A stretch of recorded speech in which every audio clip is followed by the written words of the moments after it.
ఆపినో నన్నే కాదు మీడియా వాళ్ళని కూడా లోపల రానియలే.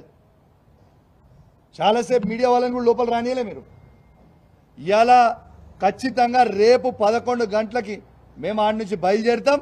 ఖచ్చితంగా మీకు చెప్తా ఉన్నాం, గాంధీ గారి ఇంటికి పోతాం. గొడవకు కాదు మేము పోయేది.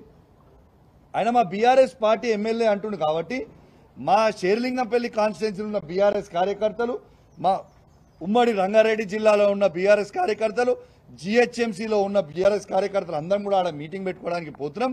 ఆయనకు స్వాగతం పలికి తెలంగాణ భవన్కి తీసుకొచ్చి మళ్ళా కేసీఆర్ గారి దగ్గరికి తీసుకుపోతామని చెప్పి సందర్భంగా తెలియజేస్తా ఉన్నాను.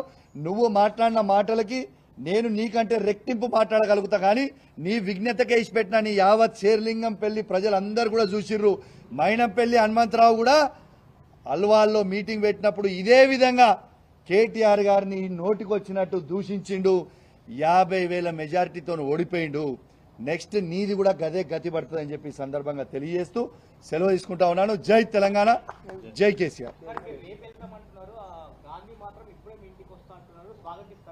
అయితే ఇప్పుడు గాంధీ గారు ఇప్పుడు 12 గంటలకు మా ఇంటికి వస్తా అని అంటే మాత్రం మోస్ట్ వెల్కమ్. రాగానే బీఆర్ఎస్ పార్టీ కండువ కప్పి లోపలికి తీసుకెళ్తాం. ఇద్దరం కలిసి భోజనం చేసుకుంటాం.